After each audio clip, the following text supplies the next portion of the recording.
Comparatively பெரிய party ADMK. ஏன்னா இப்போ உங்களுக்கே வந்து அதிகபட்சம் ஒரு 30 சீட் கொடுப்பாங்களா பிஜேபிக்கு? ரொம்ப குறைச்சி சொல்ற மாதிரி இருக்கு. இல்ல அதுக்கு மேல கொடுக்க முடியாது. நீங்க வந்து அதுக்கு மேல நீங்க சீட் கொடுத்தீங்கன்னா முடிஞ்சிடும் அதிமுக. திமுகவாச்சும் ரொம்ப கிளவரா வந்து ஒரு விஷயத்த காயின் பண்ணிட்டாங்க, மத்தியில் கூட்டாட்சி மாநிலத்தில் சுயாட்சி அப்படின்னு.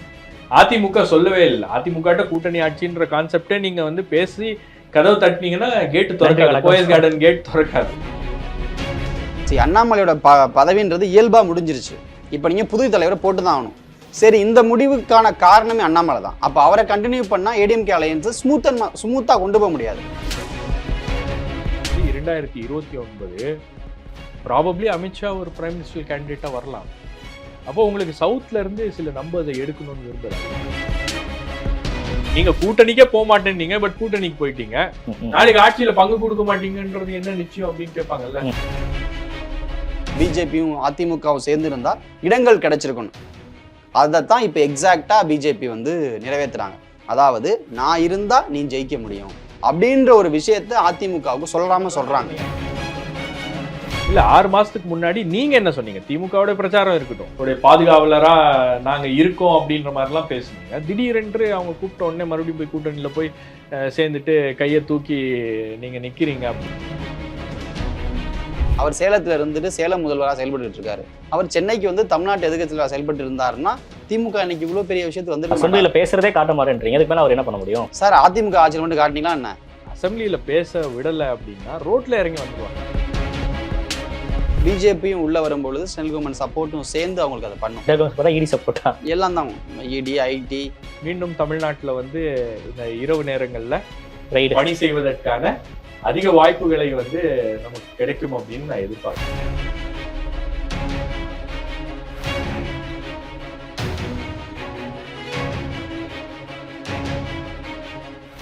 தி டிபேட் நேயர்களுக்கு வணக்கம். தமிழக அரசியல் களத்துல பல மாற்றங்கள் வந்து உருவாகி இருக்கு. ஒரு பக்கம் பாஜக மாநில தலைவர் மாற்றப்பட்டிருக்கிறார், இன்னொரு பக்கம் வந்து அதிமுக பாஜக கூட்டணி உருவாகி இருக்கு. ஸோ இதை பத்தி எல்லாம் பேசுறதுக்காக நம்ம கூட வந்து ஷபீர் அண்ட் மனோஜ் இருக்கிறாரு. அவர்கிட்ட நம்ம பேசலாம். வணக்கம் இருவருக்கும். பங்குனி உத்திர வாழ்த்துக்களை சொல்லி அதிமுகவோட கூட்டணியை உறுதி செஞ்சிருக்காரு அமித்ஷா. எப்படி பாக்குறீங்க? நீங்க ஆரம்பிச்சிருங்க. இந்த கூட்டணி ஏற்படும் அப்படின்றது எதிர்பார்த்த ஒன்றுதான். ஆனால் இது இவ்வளவு சீக்கிரம் நடந்து முடியும் அப்படின்றது யாரும் எதிர்பார்த்திருக்க மாட்டாங்க. ஏன்னா டெல்லிக்கு போய் பேசின ஒரு சில நாட்கள்லயே இந்த கூட்டணி என்பது உறுதியாகி இருக்கிறது அப்படின்னும் போது ஒரு விஷயம் ரொம்ப தெளிவா புரியுது. பாஜக ஏதோ ஒரு விதமான அவசரத்தில் இருக்கிறார்கள். இந்த கூட்டணியை உறுதி செய்ய வேண்டும் அப்படின்ற ஒரு கட்டாயம் பாஜகவுக்கு ஏதோ ஒரு காரணத்தினால ஏற்பட்டிருக்கு அப்படின்றது ஒரு விஷயம். ரெண்டாவது, நீங்க பாத்தீங்கன்னா இந்த கூட்டணி தேர்தலுக்கு முன்னாடி இந்த சீட் எவ்வளோ, என்ன பேச்சுவார்த்தை, இது எல்லாமே வந்து ஒரு 3 மாசத்துலேருந்து ஒரு 6 மாசத்துக்குள்ள தான் அந்த பேச்சுவார்த்தைகள்லாம் தொடரும். ஒரு வருடத்துக்கு முன்னாடியே அதை முடிவு பண்ணி அதை ஒர்க் அவுட் பண்ணி அமித்ஷா அவர்களே பர்சனல் இன்ட்ரெஸ்ட் எடுத்து இந்த விஷயத்தில் யாரையும் வந்து அவர் டெலிகேட் பண்ணல. ஏன்னா கடந்த முறை கூட்டணி பேச்சுவார்த்தைகள்லாம் பார்த்தீங்கன்னா இன்சார்ஜ் பியூஷ் கோயல் மற்றவர்கள்லாம் வந்து பேச்சுவார்த்தை நடத்தினாங்க.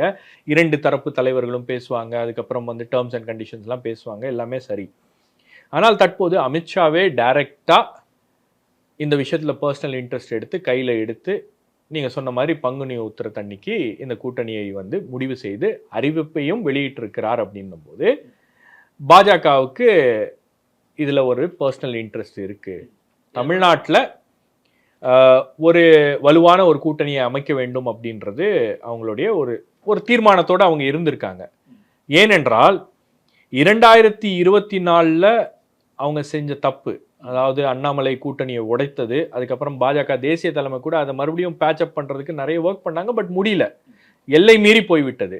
அப்போ யாரையும் வந்து நம்பி இந்த பொறுப்பை ஒப்படைக்காம அவரே செய்திருக்கிறார், நானே இதை முடிக்கிறேன் அப்படின்ற அளவில் முடிச்சிருக்காரு. அப்படின்னா 2 விஷயங்கள். ஒன்று, தேர்தலுக்கு முன்னாடி 1 வருஷத்துக்கு முன்னாடி நடக்குது அப்படின்னா இந்த பிஜேபி ஏடிஎம்கே கூட்டணியோடைய அந்த டேமேஜ் இருக்கு இல்லையா, அது ரொம்ப பெருசாக, அந்த விரிசல் அப்படின்றது பெருசாக இருக்கிறது. அப்போ இதை சரி செய்யணும்னா இப்போ அறிவிச்சு ஒரு கால அவகாசம் கொடுத்தால்தான் அது சரியாகும், தேர்தல் வரைக்கும் அது சரியாகும் அப்படின்ற ஒரு கணக்கும் இதில் இருக்கிறது அப்படின்றத நான் பார்க்குறேன். அது மட்டும் இல்லாமல் இன்னைக்கு இந்த கூட்டணிக்கான அறிவிப்பு வரும் அப்படின்னு ஒரு பேச்சுவார்த்தை அப்படி காலையில இருந்து அப்படியே இருக்கும்போது பிரஸ் மீட் அப்படின்றது உறுதியா சொல்லிட்டாங்க. பிரஸ் மீட்ல ஒரு முக்கியமான முடிவை அறிவிக்க போகிறார் அப்படின்றது சொல்லிட்டாங்க. அப்போ காலையில 10 மணிக்கே எல்லா ரிப்போர்ட்டர்ஸும் வந்துருங்க அப்படின்னாங்க. 10 மணிக்கு பேனர்ல பிரஸ் மீட் பேனர்ல என்டிஏ அப்படின்னு இருந்துச்சு. அப்படி மாத்துனாங்க. அப்படியே 12 மணிக்கு அது வந்து வேற ஏதோ ஒரு பேனர் மாத்துறாங்க. அதுக்கப்புறம் 2 மணி வாக்குல அமித்ஷா ஜி அவர்களுடைய பிரஸ் மீட் அப்படின்னு மாத்துறாங்க. அதுக்கப்புறம் ஃபைனலா தாமரையை போட்டாங்க. அப்போ அந்த பேனர் சொன்ன செய்தி என்னன்னா, எதுவுமே சரிப்பட்டு வரல, இன்னும் வந்து இழுபறி நீடித்து கொண்டே இருக்கிறது. அப்ப அமித்ஷாவை எடப்பாடி காக்க வச்சிருக்காருன்னு புரிஞ்சுக்கலாமா? இல்ல, நீங்க அமித்ஷா இன்னைக்கு வந்ததுனால இது இன்னைக்கே அறிவிக்க வேண்டிய ஒரு கட்டாயத்துக்கு அதிமுக தள்ளப்பட்டிருக்கு. நீங்க இன்னைக்கு வந்தே ஆகணும் அப்படின்ற மாதிரி ஒரு ஏற்பட்டிருக்குது. நீங்க வந்து உட்கார்ந்துட்டு அமித்ஷா வந்து உட்கார்ந்துட்டு நீங்க வாங்க இன்னைக்கே அறிவிக்கணும் அப்படின்னு சொன்னார்னா யார் பிரஷர் பண்றா? அப்ப டிசைடிங் ஃபேக்டர் ஏடிஎம்கேவா தான் இருந்திருக்காங்க. டிசைடிங் ஃபேக்டர் ஏடிஎம்கேவா இருந்திருக்காங்க அப்படின்றது ஒரு நல்ல பாயிண்ட். மனோஜ் அவருடைய கருத்து சொல்லிட்டோம். அப்புறம் டிசைடிங் ஃபேக்டர் ஏடிஎம்கே என்ன மாதிரி இருக்கு அப்படின்றது. அதுக்கு முன்னாடி உங்ககிட்ட இன்னொரு கேள்வி இருக்கு. அமித்ஷாவோட பிரஸ் மீட்டுக்கு நீங்களும் போயிருந்தீங்க. ஒரே இதா இருந்துச்சு, ஃபயரா இருந்த மாதிரி இருந்துச்சு. எப்படி? இல்ல அவரு பொதுவா பிரஸ் மீட் அவர் ஹேண்டில் பண்ணும்போது அவர் அப்படிதான் பரபரப்பா இருப்பாரு. ரெண்டாவது வந்து அவரை பொறுத்த வரைக்கும் பிரஸ் மீட்லாம் டெல்லியிலாம் வந்து நிறைய பிரஸ் மீட்ஸ்லாம் வந்து ஆர்கனைஸ் பண்ணியிருக்காங்க.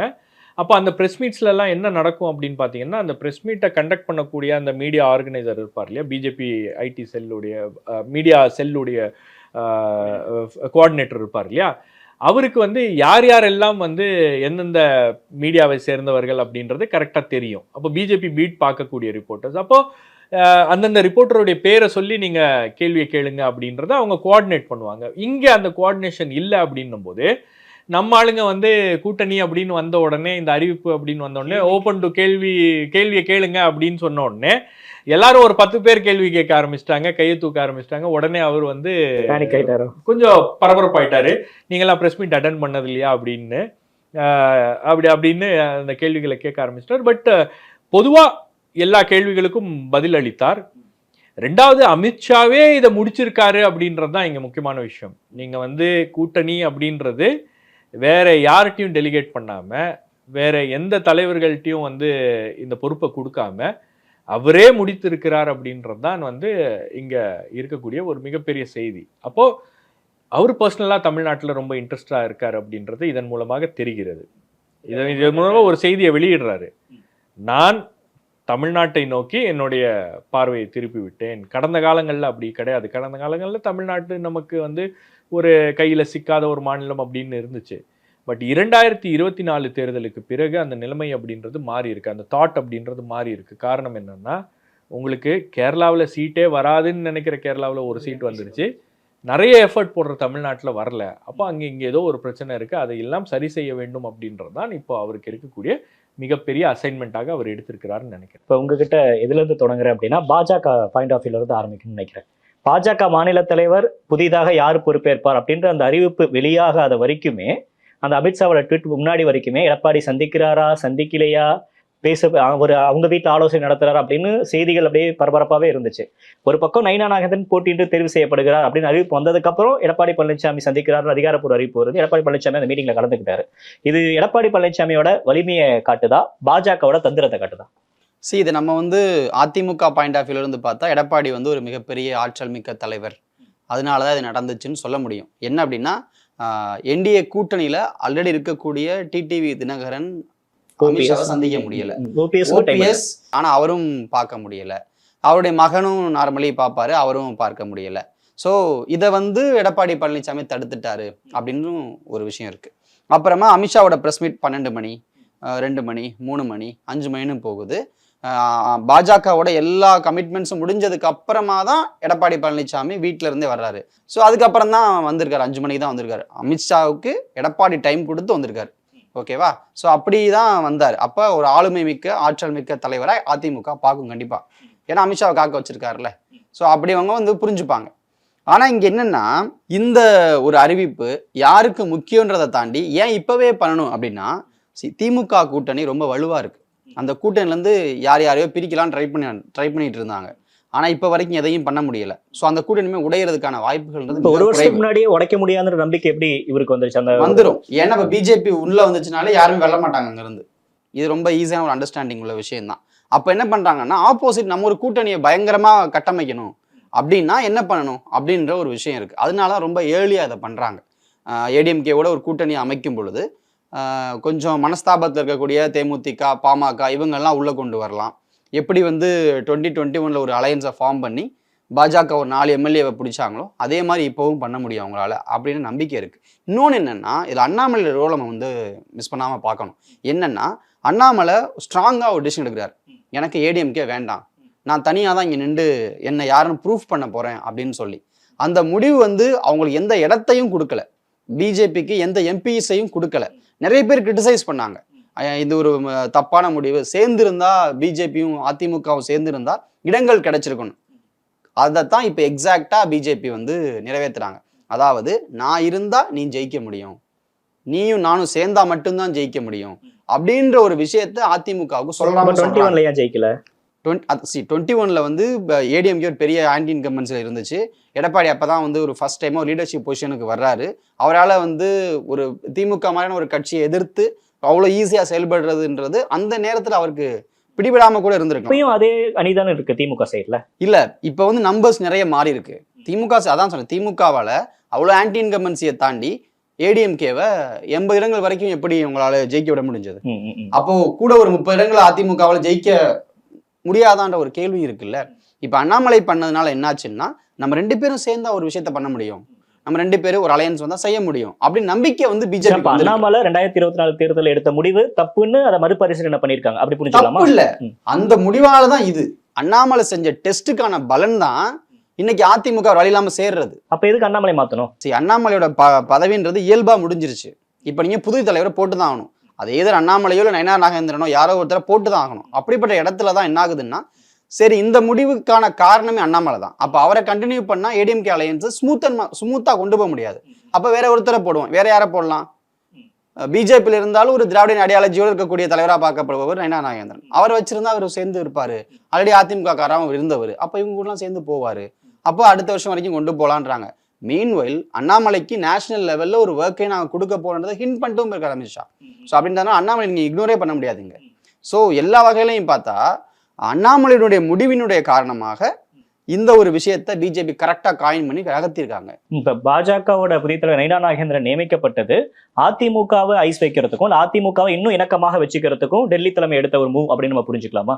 இது அதிமுகவே அந்த மூவை எடுத்திருந்தாங்கன்னா என்ன சொல்வீங்க? அதிமுகவுக்கு ஆனா இன்னைக்கு அவர் சொல்றாரு, இது வந்து எந்த நிர்பந்தமும் எங்களுக்கு கொடுக்கல, இது இயற்கையா நடந்த கூட்டணி தான், அண்ணாமலை மாற்றம் பத்தி எங்களுக்கு எந்த ஒரு பிரஷரும் வரலன்னு சொல்லியிருக்காரு. எந்த பொதுவா வந்து டிமாண்ட் வைக்கிறாங்க, எங்களை நெருக்குறாங்க, அதிமுக வச்ச டிமாண்டுக்கு நாங்க வந்து அடிபணிஞ்சிட்டோம் அப்படின்னு வெளிப்படையா பிஜேபியில இருந்து சொல்ல மாட்டாங்க. நீங்க ஒரு விஷயத்தை யோசிச்சு பாருங்க, எல்லா மாநிலங்கள்லயும் தேர்தலுக்கு ஒரு 3 மாசத்துக்கு முன்னாடி தான் அந்த அலையன்ஸ் அப்படின்றதெல்லாம் செட் ஆகும். அப்போ தமிழ்நாட்டுக்கு மட்டும் என்ன ஸ்பெஷல் கன்சிடரேஷன்? தமிழ்நாடு ஏன் வந்து தமிழ்நாடு ஒரு முக்கியமான மாநிலமாக மாறி இருக்கிறது பிஜேபிக்கு? திடீரென்று தமிழ்நாடு மீது அமித்ஷாக்கு என்ன ஒரு பார்வை? ஏன் அந்த அவசரத்தை காட்டுறாரு? நீங்கள் போன 2 வாரத்துக்கு முன்னாடி பேசினாங்களா டெல்லியில், செங்கோட்டையன் இவங்களெல்லாம் மார்ச் 25 எல்லாமே வந்து வழிக்கு வந்த உடனே இன்னைக்கே அறிவிக்கணும் அப்படின்ற அவசரம் என்ன? நீங்கள் இன்னைக்கு அறிவிக்கிறதுனால இதில் வந்து ப்ளஸ்ஸும் இருக்குது மைனஸும் இருக்குது. ப்ளஸ் எந்த அடிப்படையில் இருக்குதுன்னு பார்த்தீங்கன்னா, ஒரு ஏடிஎம்கே பிஜேபிக்கான ஒரு இணக்கமான சூழல் உருவாவதற்கு ஒரு டைம் ஃப்ரேம், ஒரு கேப் எடுத்துக்கலாம் எலெக்ஷனுக்கு முன்னாடி வரைக்கும். 2வது மைனஸாக எப்படி போகும்னா, பாஜகவோட கூட்டணிக்கு போயிட்டாங்க. பாஜகவோட கூட்டணிக்கு எந்த கட்சி போனாலும் அது ஒரு நெகட்டிவ் இம்பாக்ட் தான் தமிழ்நாட்டில் இருக்குது. அப்போ அந்த நெகட்டிவ் இம்பாக்டை இப்போவே அதை பாசிட்டிவ் இம்பாக்டாக மாற்றணும் அப்படின்ற ஒரு முயற்சி. ஆனால் தொண்டர்கள் அதை ஏற்றுக்கொள்வார்களா அப்படின்றது ஒரு இருக்கு. பொதுவாக அதிமுகவை வந்து அதிமுக வெளியே வந்த உடனே சந்தோஷப்பட்டவங்க நிறைய பேர் இருக்காங்க.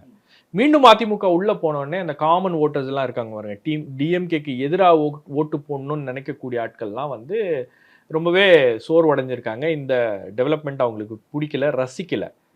நீங்க என்னன்னா பாஜக மாதிரி ஒரு மைனாரிட்டிஸ்க்கு அகேன்ஸ்டா இருக்கக்கூடிய ஒரு கட்சியோட அதிமுக மறுபடியும் போய் பேசுறீங்களே, மறுபடியும் நீங்க போய் உள்ள இறங்கிட்டீங்களே, உங்களுடைய கிரெடிபிலிட்டி என்ன? 6 மாசத்துக்கு திமுக முன்னாடி பிரச்சாரமே அதுதானே. இல்ல 6 மாசத்துக்கு முன்னாடி நீங்க என்ன சொன்னீங்க? திமுகவோட பிரச்சாரம் இருக்கட்டும், 6 மாசத்துக்கு முன்னாடி என்ன சொன்னீங்க? இப்பொழுதும் கூட்டணி இல்லை, எப்பொழுதும் இல்லை, 26லும் இல்லை அப்படின்லாம் சொல்லி நீங்க SDPI மாநாட்டுக்கு போனீங்க, நீங்க வந்து தீர்மானம் போட்டீங்க, நீங்க வந்து இஸ்லாமியர்களுடைய நிகழ்ச்சிகளுக்கெல்லாம் போனீங்க, சிறுபான்மையினருடைய பாதுகாவலரா நாங்க இருக்கோம் அப்படின்ற மாதிரிலாம் பேசுனீங்க. திடீரென்று அவங்க கூப்பிட்ட உடனே மறுபடியும் போய் கூட்டணியில போய் சேர்ந்துட்டு கையை தூக்கி நீங்க நிக்கிறீங்க அப்படின்னா அதிமுகவுடைய நம்பகத்தன்மை அப்படின்றது இங்க கேள்விக்குறியாகி இருக்கு.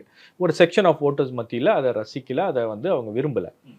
பட் இருந்தாலும் உங்களுக்கு 5 விஷயங்கள்ல எடப்பாடி வந்து கெயின் பண்ணியிருக்காரு. ஒண்ணு என்னன்னா அண்ணாமலை தலைவர் பதவியிலிருந்து இது எடுத்தது. 2வது வந்து என்டிஏ உடைய சீஃப் மினிஸ்டரியல் கேண்டிடேட்டா தன்னை அவர் முன்னிலைப்படுத்தல, இவர் அமித்ஷாவே சொல்றாரு நாங்கள் இங்க போட்டியிட்டால் அது இபிஎஸ் உடைய தலைமையில தான் நாங்க போட்டியிடுறோம், அவருடைய தலைமையில தான் தேர்தலை சந்திக்க போறோம் அப்படின்னு அவர் சொல்றாரு. ஸோ இது ஒரு முக்கியமான பாயிண்ட். 3வது வந்து இங்க வந்து அலையன்ஸை லீட் பண்றதே ஏடிஎம்கே தான். தேசிய அளவுல பிஜேபி மோடி என்டிஏ, பட் தமிழ்நாட்டுல அலையன்ஸை வந்து ஏடிஎம்கே தான் லீட் பண்ணுது அப்படின்னாரு. 4வது டிடிவி அண்ட் ஓபிஎஸ், இவங்க 2 பேரையும் வந்து மறுபடியும் நாங்க கட்சிக்குள்ள கொண்டு வரணுமா இல்லையா அப்படின்ற அந்த பேச்சுக்கே இடம் இல்லை. அமித்ஷா, நான் தான் அந்த கேள்வியை கேட்டேன், அமித்ஷா தெளிவா சொல்றாரு, நாங்க அதிமுகவுடைய இன்டர்னல் அஃபேர்ஸ்ல தலையிட விரும்பவில்லை அப்படின்றாரு. ஏன்னா இது ஒரு மிகப்பெரிய பிரச்சனையா இருந்துச்சு அதிமுகவுக்கு. இதை எப்படி தீர்க்கிறது அப்படின்னு தெரியல.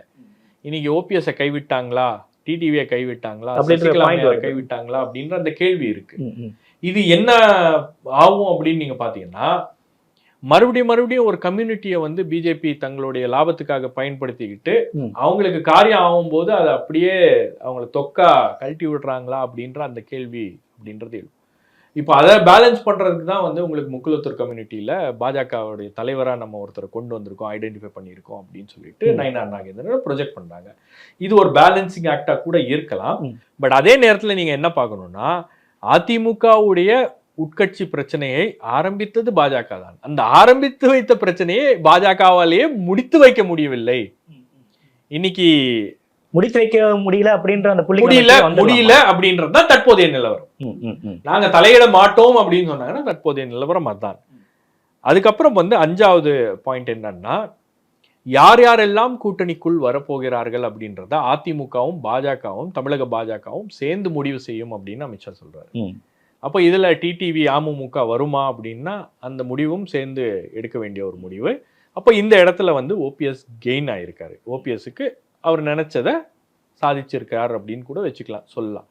அதிமுக நினைத்ததை, ஓபிஎஸ் நினைத்ததை அவர் சாதித்திருக்கார், பிஜேபியும் அதை பேச வச்சிருக்காரு அப்படின்னு கூட வச்சுக்கலாம். அப்ப எந்த தியாகத்துக்கும் செய்ய தயார் அப்படின்னு சொன்னது ஓபிஎஸ் தானா வரல இல்ல. அதான் இப்போ இன்னொரு இடத்துல எங்க வந்து இது நெகட்டிவா அதிமுகவுக்கு போய் முடிந்திருக்கு அப்படின்னு பாத்தீங்கன்னா, கூட்டணி ஆட்சி அப்படின்ற ஒரு இடத்துல. இப்ப கூட்டணி ஆட்சி அப்படின்றதுக்கு வந்து திராவிட இயக்கங்கள் இது வரைக்கும் இல்லை, ஒத்துக்கிட்ட. நீங்க கூட்டணி ஆட்சி அப்படின்னு நீங்க ஆரம்பிச்சாலே மீட்டிங் முடிஞ்சிடும். செல்லூராஜ் ஓபனாவே சொன்னாரு, கூட்டணி ஆட்சி எல்லாம் 2 கட்சி வாய்ப்பே இல்லை. கூட்டணி ஆட்சி என்பது அவங்களுடைய அகராதியிலே கிடையாது. அதாவது திமுகவாச்சும் ரொம்ப கிளவரா வந்து ஒரு விஷயத்த காயின் பண்ணிட்டாங்க, மத்தியில் கூட்டாட்சி மாநிலத்தில் சுயாட்சி அப்படின்னு. அதிமுக சொல்லவே இல்லை. அதிமுக கூட்டணி ஆட்சின்ற கான்செப்டே நீங்க வந்து பேசி கதவு தட்டினீங்கன்னா கேட்டு திறக்காது, போயஸ் கார்டன் கேட் திறக்காது. அப்போ அந்த இடத்துல அந்த பேச்சுக்கே இடம் இல்லை அப்படின்னும் போது இன்னைக்கு அந்த பேச்சுக்கான ஒரு ஒரு முகாந்தரம் அப்படின்றது இன்னைக்கு ஏற்பட்டிருக்கு. இப்ப அந்த கூட்டணி ஆட்சி அப்படின்ற புள்ளிக்கு எப்படி பாஜக அந்த இதுக்குள்ள எப்படி அந்த பேச ஆரம்பிக்கிறாங்க? இல்ல, அமித்ஷா அவர்கள் கூட்டணி ஆட்சி அப்படின்னு சொல்லிட்டாரு. அப்போ அமித்ஷாட்ட கேட்குறாங்க, அதாவது கூட்டணி ஆட்சின்னு நீங்க சொல்றீங்களே, அதிமுகவும் பாஜகவும் சேர்ந்து கூட்டணி ஆட்சி அமைக்குமா அப்படின்றத முதல் கேள்வி. அப்போ அந்த முதல் கேள்விக்கு அவர் என்ன பதில் சொல்றாரு? ஆமா, நாங்க 2 பேரும் சேர்ந்துதான் ஆட்சி அமைப்போம் அப்படின்றாரு. 2வது கேள்வி அவர்கிட்ட என்ன கேட்கப்படுகிறது அப்படின்னா, பாஜக எம்எல்ஏஸ் மினிஸ்டராக வருவார்களா அப்படின்னு கேட்குறாங்க. அதெல்லாம் நாங்க வந்து பின்னாடி முடிவு பண்ணுவோம். இல்ல அப்படிலாம் கிடையாது அப்படின்னு சொல்லியிருக்கலாம்ல. நாங்கள் வந்து கூட்டணியாக போட்டியிட்டு ஆட்சி அமைப்போம் அப்படின்னு சொல்லியிருக்கலாம். பட் அந்த விஷயத்த அவர் வந்து இதில் அதெல்லாம் பின்னாடி பார்க்கலாம், நாங்க அப்புறம் முடிவு பண்ணி அதெல்லாம் சொல்லுவோம். ஆனா இன்னைக்கு வந்து திமுகவுக்கு எந்த வாய்ப்பும் கொடுப்பதற்கு நான் தயாராக இல்லை அப்படின்றாரு. அப்புறம் மறுபடியும் during the course of the press conference மீண்டும் ஒரு கேள்வி கேட்கப்படுகிறது. அந்த கேள்விக்கும் அவர் என்ன சொல்றாருன்னா, யாருக்கு எந்த கட்சிக்கு எவ்வளோ சீட்டு, எந்த மினிஸ்டீரியல் அலோகேஷன் அப்படின்றதெல்லாம் வந்து நாங்கள் கூடி முடிவு பண்ணுவோம் அப்படின்றாரு. அப்போ 3 இடங்கள்ல கூட்டணி ஆட்சிக்கான அந்த அச்சாரத்தை அவர் வந்து விதைத்து இருக்கிறார். அந்த தாட்டை வந்து அதிமுகக்குள்ள போட்டிருக்காரு. இது அதிமுக ஒத்துக்குச்சா இல்லையா அப்படின்றது நமக்கு தெரியாது. ஆனா இதுவே ஒரு அதிமுக செட்பேக். இது கண்டிப்பா செட்பேக். இதை இப்ப கூட்டணிக்கு நீங்க வந்து பாஜகவை உங்க ஆட்சியில பங்கு கொடுக்க போறீங்க அப்படின்ற ஒரு விஷயத்த அதிமுக தொண்டர்கள் எப்படி ஏத்துப்பாங்க? அதிமுகவை ஆதரிப்பவர்கள் எப்படி ஏத்துப்பாங்க? நீங்க பாஜகவோட கூட்டணி போனதே வந்து ஒரு நெகட்டிவ் இம்பாக்ட் இருக்கு, மக்கள் கொஞ்சம் ஸ்கெப்டிக்கலா பாக்குறாங்க அப்படின்னும் போது கூட்டணி ஆட்சிக்கு வருவோம் அப்படின்னா திமுகவுக்கு பிளஸ் ஆயிடும். உங்களோட இந்த பாயிண்ட் பாக்குறப்ப ஆபரேஷன் சக்சஸ் பேஷண்ட் டைடன் தெரியல, நமக்கு தெரியல. இப்ப அதுக்கான கிளாரிபிகேஷன் அப்படின்றது ஏடிஎம்கே தரப்புல இருந்து வரணும். இபிஎஸ் கூடவே இருந்தாரு. பொதுவா என்ன நடக்கும் அப்படின்னு பாத்தீங்கன்னா, இந்த மாதிரி கூட்டணி அறிவிப்புகள்லாம் எது பெரிய கட்சியோ அவங்க வந்து லீடு எடுத்து அனௌன்ஸ் பண்ணுவாங்க. ஆனால் இன்னைக்கு அதிமுக தலைவர்கள் யாருமே வாய் திறந்து பேசலையே. ரொம்ப இறுக்கமா உட்கார்ந்திருந்தாரு எடப்பாடி.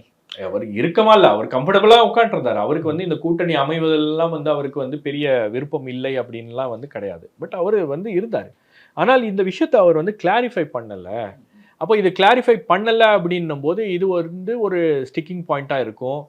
எதிர்கட்சிக்கு வந்து இது இது வந்து இப்போ திமுகவுக்கோ திமுகவை சார்ந்து இருக்கக்கூடிய மற்ற கூட்டணி கட்சிகளுக்கும் இதெல்லாம் வந்து ஒரு பெரிய டாக்கிங் பாயிண்டா இருக்கும். இதெல்லாம் வலு சேர்க்கும்.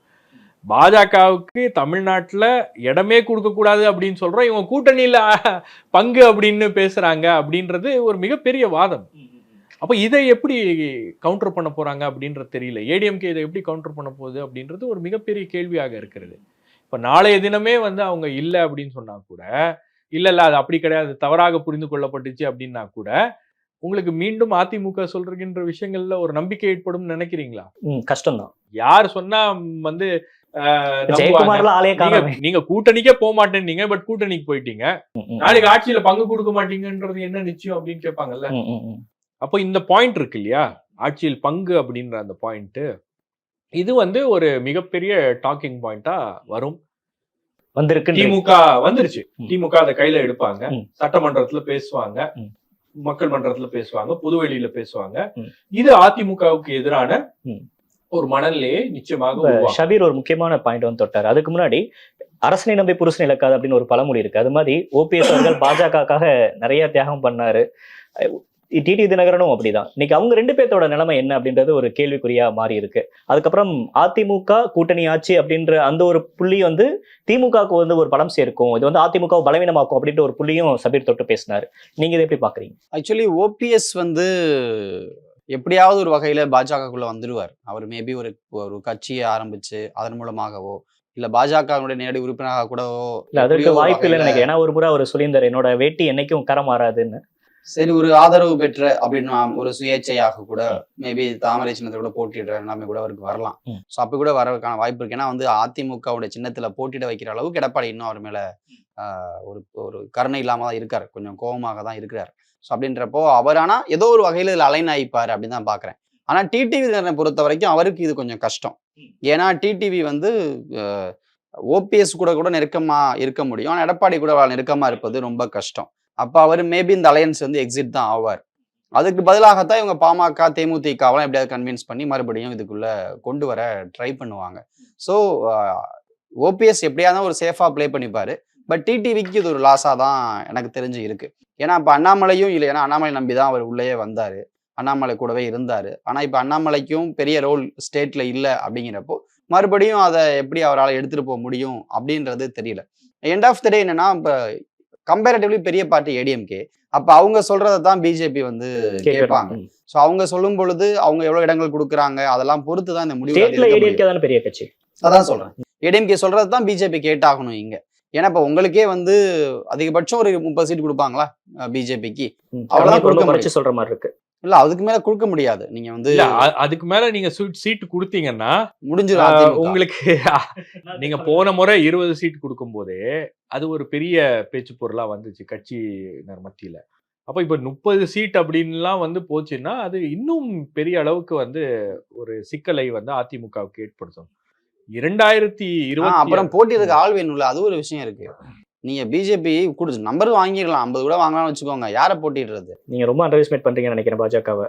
இல்ல பாஜக அண்டர்ஸ்டிமேட் பண்ணல, ஆள் இல்லைன்னு உண்மையே சொல்றேன்னா. ஒரு கேண்டிடேட் நிக்கிறாங்கன்னா அவங்களுக்கு வந்து அந்த ஏரியால ஒரு நல்ல அறிமுகம் இருக்கணும்.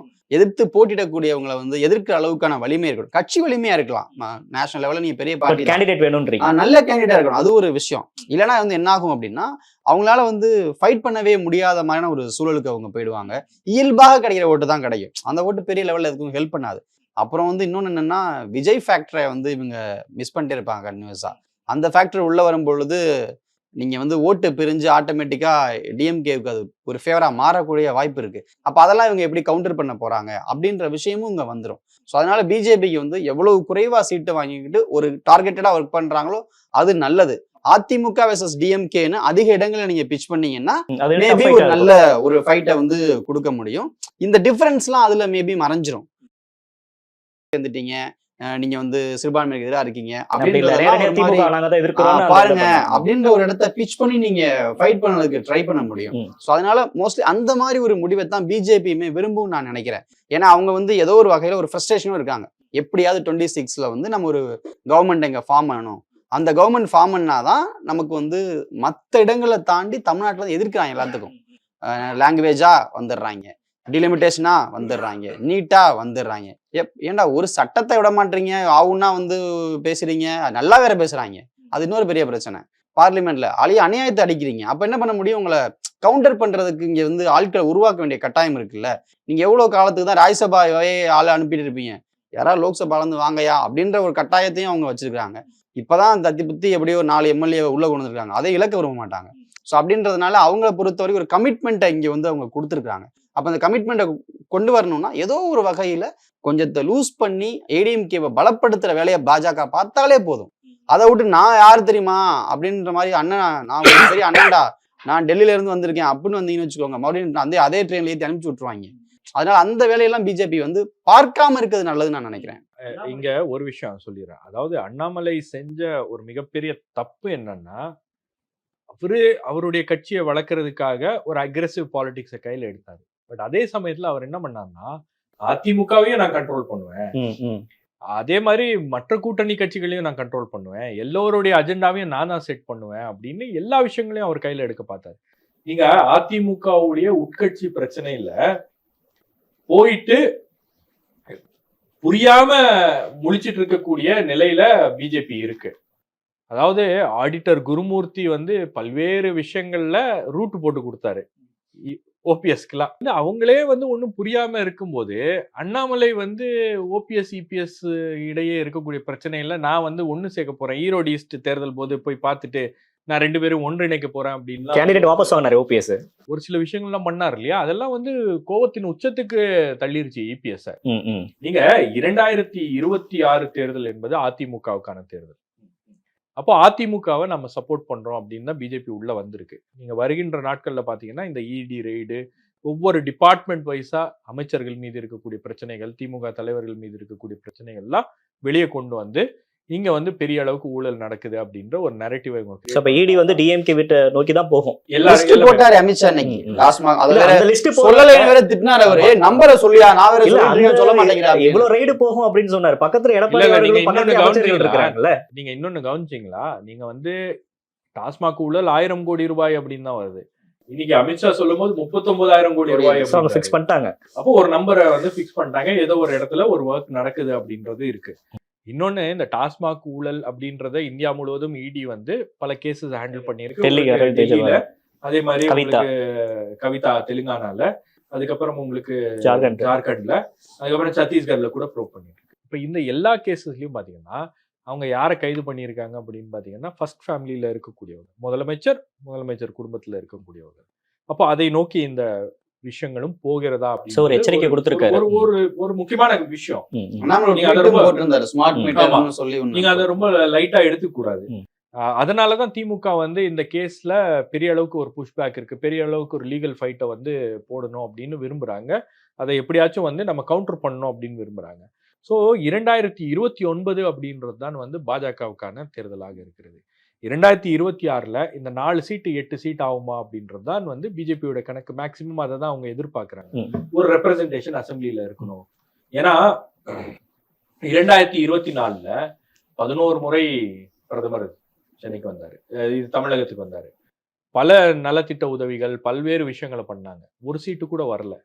அப்ப அதே மாதிரியான ஒரு நிலை வந்து 2026ல் ஏற்பட்டு விடக்கூடாது அப்படின்றது பாஜகவுடைய ஒரு மிகப்பெரிய கவலையா இருக்கு. ஏன்னா முதல் முறை அவங்களுக்கு சீட்டு வரல அப்படின்னும் போது ஒரு எம்பாரஸ்மெண்டா ஃபீல் பண்ணாங்க. 2வது முறை அவங்களுக்கு சீட்டு வரல அப்படின்னும் போது அது ஒரு பிரஸ்டீஜ் இஷ்யூவா பார்க்க ஆரம்பிச்சாங்க. 3வது முறையும் வந்து சீட்டு வரல அப்படின்னும் போது அது ஒரு இன்சல்ட்டா பாக்குறாங்க. தமிழ்நாடு ஏன் நம்மளை ரிஜெக்ட் பண்ணுது? தமிழ்நாட்டுல ரிஜெக்ட் பண்றதுக்கான காரணம் என்ன? அப்போ நீங்க அண்ணாமலை சொல்லுகின்ற அந்த விஷயங்கள்லாம் இருக்கு இல்லையா? பாஜக வளர்ந்து இருக்கிறது, ஓட் ஷேர் வளர்ந்துருக்கு, நாம வந்து அதிமுக பின்னுக்கு தள்ளி இருக்கோம், தனியாவே நம்ம நின்னோம்னா நம்ம வந்துருவோம் அப்படின்றதெல்லாம் வந்து ஓகே, ரசிக்கிறது நல்லா, பேச கேட்க நல்லா இருக்கும், இதெல்லாம் ஓகே, இதெல்லாம் இருக்கு, நாங்க இல்லைன்னா சொல்லல. நீங்க ஹார்ட் ஒர்க் பண்ணிருக்கீங்க, கட்சியை வளர்த்துருக்கீங்க அப்படின்லாம் ஓகே. ஆனா இது சீட்டா கன்வெர்ட் ஆகுமா அப்படின்றது மட்டும்தான் அமித்ஷா பாக்குறார். ஸோ அதனாலதான் வந்து உங்களுக்கு இந்த அண்ணாமலையை மாற்றுவதற்கான காரணம்லாம் அது ஒரு மிக முக்கியமான காரணம். அப்போ இந்த இடத்துல வந்து உங்களுக்கு சீட்டா கன்வெர்ட் ஆகணும்னா அதிமுக தேவை. அதிமுகவுடைய 25% ஓட் ஷேர் அப்படின்றது தேவை. அப்போ அதை வைத்து நாம வந்து இப்போதைக்கு வேலையை பார்ப்போம். 2வது அவங்களுக்கு வந்து 2029 ப்ராபப்ளி அமித்ஷா ஒரு பிரைம் மினிஸ்டர் கேண்டிடேட்டா வரலாம். அப்போ உங்களுக்கு சவுத்ல இருந்து சில நம்பர்ஸை எடுக்கணும்னு விரும்புறாரு. இன்னைக்கு 2024ல 40 தொகுதிகளை அவங்க எடுக்கிறாங்க திமுக. 29லயும் 40 தொகுதிகளை எடுப்பாங்களா அப்படின்னா அது ஒரு கேள்விக்குறி. அப்போ அதிமுக கெயின் பண்றதுக்கான அதிக வாய்ப்பு இருக்கு. கெயின் பண்ணி அவங்க ஒரு 20 சீட்டோ 30 சீட்டோ எடுத்தா கூட அது மொத்தமா பாஜகவுக்கு போகும். இன்னைக்கு பிரஸ் கான்ஃபரன்ஸ்ல ஒரு விஷயத்த நீங்க கவனிக்கணும். அமித்ஷா தொடர்ந்து 2 முறை 3 முறை அது பேசினாரு. We want a long term relationship with ADMK. We are working for a long term relationship. உங்க பத்திரிகையாளர் சந்திப்பு 12 மணிக்கு நடக்குது அப்படின்னாரு. நீங்க ஏன் 5 மணிக்கு பிரஸ் மீட் கொடுக்குறீங்கன்னு ஒரு ரிப்போர்ட் ஆதங்கப்பட்டு கேட்டாரு. We were working for a long relationship, அதனால ஒரு லாங் டைம் எடுத்துக்கிட்டோம் அப்படின்னாரு. அப்போ லாங் ரிலேஷன்ஷிப் அப்படின்றது வந்து ஒரு 29 அப்படின்றது. ஏன்னா மோடிக்கு 75 வயது ஆகிறது. எப்படி இருந்தாலும் அவர் வந்து பிரைம் மினிஸ்டரா இருக்க மாட்டார் அப்படின்னும் போது அடுத்தது அமித்ஷா தான் ப்ராபபிள் கேண்டிடேட் அப்படின்னும் போது அதற்கான வேலைகளும் இதுல இருக்கு அப்படின்றத பார்க்கணும். அது மட்டும் இல்லாம நீங்க பிஜேபி இங்க கெயின் பண்ணியிருக்கு. பிஜேபியோடைய ஓட் ஷேர் இன்க்ரீஸ் ஆயிருக்கு. அதிகமான தொகுதிகளில் அவங்க போட்டிட்டு இருக்காங்க, அதனால ஓட் ஷேர் இன்க்ரீஸ் ஆயிருக்கு. பட் அது ஓட் பேங்கா மாறி இருக்கிறதா அப்படின்னா ஓட் பேங்கா உங்களுக்கு வந்து ஒரு தேர்தலில் வராது. ஒரு ஒரு ஒரு ஒரு 10 தேர்தலோ 5 தேர்தலோ சந்திக்கும் போது அது ஓட் பேங்காக மாறி இருக்கிறதான்னு வரும். அப்போ அதற்கு இன்னும் காலம் அதிகமாக இருக்கிறது. அப்போ எல்லா மாநிலங்கள்லயும் ஸ்ட்ராட்டஜி பண்ற அமித்ஷாக்கு இந்த விஷயங்கள்லாம் தெரிந்திருக்கிறது. அவரே ஒரு டீம் அனுப்பி ஒரு ரிப்போர்ட்டை வாங்கி தான் இந்த விஷயங்கள்லாம் நடந்திருக்கிறது. இப்போ இந்த பக்கம் டிஎம்கே அலைன்ஸ் வந்து ரொம்ப ஸ்ட்ராங்கா இருக்காங்க, இன்டாக்டா இருக்காங்க. அதை வந்து வீழ்த்துறதுக்கு இவங்க அதிமுக பாஜகவோட அலைன்ஸ் போயிருக்காங்க. இந்த கூட்டணியில இன்னும் யாரெல்லாம் வந்தா திமுகக்கு டஃப் ஃபைட்டா வந்து இருக்கும்? இன்னும் இந்த கூட்டணியில பாமக, தேமுதிக மற்ற பல கட்சிகள் வந்துச்சுன்னா ஒரு டஃப் ஃபைட் கொடுக்க முடியும். ஆனா இதுல ரொம்ப பெரிய விஷயம் என்னன்னா, இன்னைக்கு இந்த கூட்டணி அமைவதற்கு ஒரு மிக முக்கியமான காரணம் வந்து ஆடிட்டர் குருமூர்த்தியோட ரோல் இருக்கு. பல விஷயங்கள் வந்து அயர்னோட் ஆனது அமித்ஷாவும் ஆடிட்டர் குருமூர்த்தி சந்திக்கும் போதுதான் டிடிவி ஓபிஎஸ் சம்பந்தமான விஷயங்கள்லாம் வந்து இப்போதைக்கு அது வந்து நாங்க தலையிடல அப்படின்ற மாதிரி சொல்லியிருக்காங்க. பட் எதிர்காலத்துல என்ன வரும் அப்படின்றது தெரியல. அப்போ பல விஷயங்களை இன்னைக்கு ஏடிஎம்கேவை உள்ள கொண்டு வரணும் அப்படின்றதுதான் ஒரு குறிக்கோளாக, மேஜர் குறிக்கோளாக இருந்துச்சு. இன்னைக்கு நீங்க டிஎம்சி கூட்டணியில இருக்காங்க, ஏன் அவங்க என்டிஏ மீட்டிங் தானே வந்திருக்கணுமே, வரல. ஜிகே வாசன் வந்தார், ஐடிசிக்கு வந்தாரு, பார்த்துட்டு போயிட்டோம் அப்படின்னு சொல்லி ஸ்டேஜ்ல ஒரு இடம் கொடுத்துருக்கணும்ல. நீங்க ஸ்டேட்ல என்டிஏ அப்படின்னா என்டிஏக்கு ஒரு கோஆர்டினேட்டர் இருக்கணும். ஜிகே வாசன் அந்த பொறுப்புக்கு அவர் தான் தகுதியான ஆள் அப்படின்னு சொல்லிட்டு நிறைய விஷயங்கள்ல வந்து எதிர்பார்த்துட்டு இருந்தாங்க. பட் அதுவும் வரல. இப்போ வருகின்ற நாட்கள்ல அதெல்லாம் வந்து பேசி அதெல்லாம் சரி செய்து ஒரு ஸ்ட்ரீம்லைன் பண்ணப்படுமா அப்படின்னு. பட் இன்னைக்கு அஜெண்டா வந்து ஏடிஎம்கே மீண்டும் உள்ள கொண்டு வருது. இன்னொரே ஒரு விஷயம் மனோஜ் சொன்னது என்னன்னா, ஏன் 2026ல திமுகவை வீக்கன் பண்ணணும்னு நினைக்கிறாங்க, திமுகவை வலுவிழக்க செய்ய வேண்டும் அப்படின்றது பிஜேபியோட ஒரு மிக முக்கியமான அஜெண்டாவாக இருக்கிறது. நீங்க மாநில அளவுல பாத்துக்கோங்க, திமுக பாஜகவுக்கு எதிரான ஒரு மனநிலையை உருவாக்கி விட்டது. இருமொழி கொள்கை பிரச்சனையிலையும் சரி, மற்ற டீலிமிட்டேஷன், நிதி பகிர்வுல நிதி இருந்து. பகிர்வு, தமிழகத்துக்கு பாஜக என்ன செய்தது அப்படின்ற கேள்வி எல்லாம் வந்து மக்கள் மனசுல தமிழ்நாட்டுக்கு பாஜக வந்து எதிராக தான் இருக்கு அப்படின்ற மனநிலையை அவங்க உருவாக்கி வச்சிருக்காங்க. இன்னும் தேர்தல் நெருங்கும் போது இன்னும் அது அதிகமாகும். ஒண்ணு. அதே மாதிரி உங்களுக்கு சவுத் இந்தியாவில் எல்லா மாநிலங்களையும் ஒருங்கிணைக்கக்கூடிய ஒரு வேலையை பண்றாங்க. டீலிமிட்டேஷன் விஷயத்தை கையில் எடுத்து, ஆனா தமிழ்நாடு வேற ஒரு பாதையில போகுது. டீலிமிட்டேஷன் விஷயத்தை கையில் எடுத்திருக்காங்க. இப்போ டீலிமிட்டேஷன் விஷயத்துல வந்து தெலுங்கானாவில் இருக்கக்கூடிய ஆளுங்கட்சியும் வந்து சப்போர்ட் பண்றாங்க, எதிர்கட்சியும் சப்போர்ட் பண்ணக்கூடிய ஒரு நிலைமை அப்படின்றது உருவாயிருச்சு. அப்போ எல்லா மாநிலங்களும் வந்து இனி வருகின்ற நாட்கள்ல டீலிமிட்டேஷன் ஒரு மிகப்பெரிய தலைவலியாக பாஜகவுக்கு மாறும், ஒன்றிய அரசாங்கத்துக்கு மாறும் அப்படின்னும் போது அந்த விஷயத்தையும் வந்து கண்ட்ரோல் பண்ண வேண்டியது இருக்கு.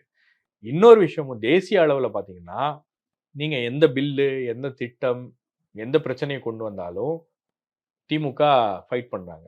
அது வக்ஃபு பில்லா இருந்தாலும் சரி, சிஏவாக இருந்தாலும் சரி, யூஜிசி கைட்லைன்ஸாக இருந்தாலும் சரி, அல்லது கவர்னருடைய பிரச்சனையாக இருந்தாலும் சரி, லீகலாவும் ஃபைட் பண்றாங்க, பொலிட்டிக்கலாவும் ஃபைட் பண்றாங்க. இன்ஃபேக்ட் ஃப்ரீபீஸ், அதாவது இலவச திட்டங்கள், அதாவது இங்க நம்ம சொல்றோம் இல்லையா, விலை மதிப்பில்லா திட்டங்கள் தொடர்பான விஷயங்கள்ல கூட சுப்ரீம் கோர்ட்டு கேஸ் போட்டு அதை ஏதாச்சும் லீகலா நம்ம வந்து ரெமெடி வாங்க முடியுமா, ஃபைட் பண்ண முடியுமா அப்படின்றாங்க. நாடாளுமன்றத்துல அவர்களுடைய குரல் ஓங்கி ஒலிக்கிறது. நான் ஒரு எம்பிட்ட பேசும்போது அவர் தான் திமுக எம்பி சொல்றாரு, நாங்கெல்லாம் உள்ள உட்காந்துட்டு, ஏன்னா இந்த வக்ஃப் போர்டு டிபேட்ஸ்ல பாத்தீங்கன்னா காங்கிரஸை விட மிக சிறப்பாக பேசியது திமுகவினர். ஆராசா, திருச்சி சிவா போன்றவர்கள்லாம். அப்போ பெரிய அளவுல வந்து இந்திய எம்பிக்களுடைய, எதிர்கட்சிகளுடைய கவனத்தை ஈர்க்கக்கூடிய ஒரு ரேலிங் பாயிண்டா டிஎம்கே இன்னைக்கு வந்து நேஷனல் லெவல்ல மாறி இருக்கு அப்படின்னும் போது, அப்போ இதற்கு மிக முக்கியமான காரணம் என்ன? இங்க அவங்க ஆட்சியில இருக்காங்க. ஆட்சியில இருப்பதனால அவங்களால 40 தொகுதிகள் எடுக்க முடியுது. இதே நிலை 2029 நீடிச்சு மீண்டும் அவங்களுக்கு ஒரு வாய்ப்பு கிடைத்தால் 2026 மீண்டும் அவங்க ஆட்சிக்கு வந்தாங்கன்னா ஸ்டெபிலைஸ் பண்ணிடுவாங்க. மீண்டும் அந்த வாய்ப்பு அவங்களுக்கு கிடைச்சுன்னா நமக்கு ஒரு பெரிய தலைவலியாக இருக்கும் அப்படின்றதெல்லாம் வந்து ஒரு மிகப்பெரிய அரசியல் கணக்காக இருக்கிறது. அந்த லாங் டேர்ம் அப்படின்னு ஒரு வார்த்தையை பயன்படுத்துறதுனால லாங் டேர்ம், லாங் டைம். அப்போ அந்த லாங் டேர்ம், லாங் டைம்ல இந்த விஷயங்கள்லாம் வந்து அதில் இருக்கிறது அப்படின்றது ஒரு மிக முக்கியமான விஷயம். ஸோ டிஎம்கேக்கு இந்த அலைன்ஸ் வந்து கொஞ்சம் டஃப் ஃபைட் கொடுப்பாங்க அப்படின்னு நீங்க டஃப் ஃபைட் கொடுக்கணும் அப்படின்றது தான் அவங்களுடைய எண்ணமாக இருக்கிறது. திமுகவை எப்படியாச்சும் வந்து ஆட்சி கட்டில அவங்க வந்து மீண்டும் வந்தாங்கன்னா கூட ஒரு ப்ரூட் மெஜாரிட்டியோட அவங்க வரக்கூடாது. இப்போ ஒரு 5 முனை போட்டி அப்படின்னா அது டிஎம்கேக்கு அட்வான்டேஜ் தான், பெரிய அளவுக்கு அட்வான்டேஜா இருக்கும். அப்போ அதை வந்து நம்ம அந்த சான்சஸை நம்ம ஸ்டாப் பண்ணணும்னு பாக்குறாங்க. ஸோ இங்க வந்து ஒரு 2 டைமென்ஷனல் இது இருக்கும். ஒரு பக்கம் அதிமுக வந்து திமுகவுக்கு எதிராக கொஞ்சம் ஸ்ட்ரென்தன் பண்ணி அவங்களை நிறுத்துறது, இன்னொரு பக்கம் வந்து ஏஜென்சிஸ் மற்ற விஷயங்கள்லாம் வச்சு டிஎம்கேவை நெருக்கிறது. ஸோ வருகின்ற நாட்கள்ல நம்ம அந்த காட்சிகள்லாம் பார்ப்போம். மீண்டும் தமிழ்நாட்டில் வந்து இந்த இரவு நேரங்கள்ல பணி செய்வதற்கான அதிக வாய்ப்புகளை வந்து நமக்கு கிடைக்கும் அப்படின்னு நான் எதிர்பார்க்கிறேன். இறுதியாக கேள்வி, சுருக்கமான பதில். இந்த அலைன்ஸ் வந்து ஸ்ட்ராங்கான அலைன்ஸா டிஎம்கேக்கு இருக்கும்? ஐ மீன் டிஎம்கே டஃப் ஃபைட் கொடுப்பாங்களா? டஃப் ஃபைட் கொடுப்பாங்கன்னா இன்னும் நிறைய பேரை உள்ள கொண்டு வந்தால் அதுக்கான வாய்ப்புகள் இருக்குன்னு பார்க்குறேன். ஏன்னா இப்போ சோஃபார் நம்ம பார்க்கும் பொழுது இது ஒரு 3 கார்னர் ஃபைட்டாக இப்போதைக்கு இருக்கு. சீமானு உள்ள வரல அப்படின்னு 4 கார்னர் ஃபைட்டாக மாறிடும். ஸோ நம்பர்ஸ் இன்க்ரீஸ் ஆகும்பொழுது அது டிஎம்கேக்கு பெரிய ப்ளஸ்ஸாக மாறும். ஆனால் தங்கள்கிட்ட இருக்கக்கூடிய அனைத்து பலத்தையும் பயன்படுத்தி திமுக இருக்கக்கூடிய அந்த ஆன்டி இன்கம்பன்சியை எதிர்க்கிற அளவுக்கான வலிமை அதிமுகவுக்கு இயல்பாகவே இருக்கு. அதை அவங்க சரியா செஞ்சாங்கனாலே நல்ல ஃபைட்டு தர முடியும். பிஜேபியும் உள்ள வரும்பொழுது சென்ட்ரல் கவர்மெண்ட் சப்போர்ட்டும் சேர்ந்து அவங்களுக்கு அதை பண்ணும். இடி சப்போர்ட்டா எல்லாம் தான் இடி, ஐடி எல்லாமே சேர்ந்து அவங்க ஹெல்ப்பும் பண்ணுவாங்க. பண்றது தானே சேர்ந்துருக்காங்க. இல்லைன்னா அது கஷ்டமா மாறிடும். ஆனா என்னன்னா இதை லீடு எடுத்துட்டு போறது யாரு? எடப்பாடி பழனிசாமி லீடு எடுத்து போக முடியுதான்றதுதான் கேள்வி. எதிர்கட்சி தலைவரா அவர் வந்து சமீப காலங்களில் எடுத்த நடவடிக்கைகள் என்ன? அது ஒரு கேள்வி இருக்கு. அவர் சேலத்துல இருந்துட்டு சேலம் முதல்வராக செயல்பட்டு இருக்காரு. அவர் சென்னைக்கு வந்து தமிழ்நாட்டு எதிர்கட்சி தலைவராக செயல்பட்டு இருந்தாருன்னா திமுக இன்னைக்கு இவ்வளவு பெரிய விஷயத்துக்கு வந்து பேசுறதே காட்ட மாட்டேன்றீங்க. அதுக்கு மேல அவர் என்ன பண்ண முடியும்? சார் அதிமுக ஆட்சி கொண்டு காட்டினா என்ன? எல்லா ஆட்சியும் பண்ணதான் செய்வாங்க. அசெம்பிளியில நீங்க வந்து போன முறை திமுக இருக்கும்போது, எதிர்கட்சியா இருக்கும்போது அசெம்பிளியில பேச விடல அப்படின்னா ரோட்ல இறங்கி வந்துருவாங்க. வெளியே வந்து அசெம்பிளி வாசல்ல உட்காந்து போராட்டம் பண்ணுவாங்க, பிரச்சனை பண்ணுவாங்க.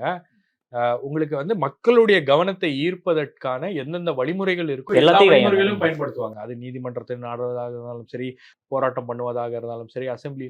அப்போ இந்த மாதிரி வழிமுறைகள்லாம் இருக்கு. நீங்க முதல்ல இறங்கணும். இந்த பாட்ஷா படத்தில் சொல்லுவார்ல, ரஜினி பார்த்து சொல்லுவாரு, நீங்க வந்து அடி வாங்குறதுக்குனே பிறந்த மாதிரி இருக்கீங்க அப்படின்னு. அது மாதிரி எடப்பாடி பழனிசாமி வெளிநடப்பு செய்யறதுக்கே பிறந்த மாதிரி இருக்காரு. நீ எதிர்க்கட்சி தலைவர், அப்படி என்ன பண்ண இல்ல ஒவ்வொரு வெளிநடப்பு செய்யறதும் ஜனநாயகத்துக்கு உட்பட்டது தானே. உட்பட்டதுதான். வெளியில வந்துட்டா எவன் கண்டுக்குவான் அவங்கள அப்படின்ற ஒரு விஷயம் இருக்குல்ல. ஒரு டைம் பண்ணலாம், 2 டைம் பண்ணலாம், அடுத்த டைம் அதை இஷ்யூ ஆக்குங்கன்னு நான் சொல்றேன். இப்ப ஏடிஎம்கே அலைன்ஸ்ல இப்ப இருக்க பார்ட்டிஸோட இன்னும் நிறைய பார்ட்டிஸ் உள்ள வரணும் அப்படின்னு தான் நினைக்கிறேன். உள்ள நீங்க இன்னும் 100 பேரை சேர்த்தாலும் கூட ஆக்டிவா செயல்பாடுனா கஷ்டம்னு நான் சொல்ல வரேன்.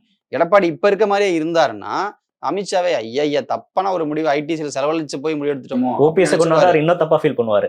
அது ஓகே, அது அதெல்லாம் ஆல்ரெடி ஃபீல் பண்றாங்க. ஃபீல் பண்ணிட்டு தான் இப்போ வந்து அதெல்லாம் வந்து கொஞ்சம் ஓரம் ஒதுக்கி வச்சிருக்காங்க. அந்த பிளான் எல்லாம் வந்து ஓரம் ஒதுக்கி வச்சிருக்காங்க. ஏன்னா விஜய் கொஞ்சம் ஆக்டிவா பண்ணிக்கிட்டு இருக்காருல்ல. இப்போ நீங்க வந்து அவரு ஆக்டிவ் அரசியல் வராட்டினா கூட ஒரு சரியான பாயிண்ட்ஸ் அப்பப்ப எடுத்து பேச ஆரம்பிச்சிருக்காரு. அப்போ திமுகவுக்கு எதிராக 2 பேர் பேசுறாங்க. பெஸ்டா யாரு பேசுறான், அவன்கிட்ட ஏன் போகக்கூடாதுன்ற எண்ணம் வந்துச்சுன்னா எடப்பாடி பழனிசாமி என்ன பண்ணுவாரு? அப்ப இன்னும் நீங்க ஆக்டிவா செயல்பட வேண்டிய கட்டாயம் உங்களுக்கு இருக்கு இல்லையா? கட்சியாகவுமே சொல்றேன். அப்ப கட்சியாகவுமே நீங்க இதை வந்து எடுத்துட்டு போக வேண்டிய கட்டாயம் இருக்கு.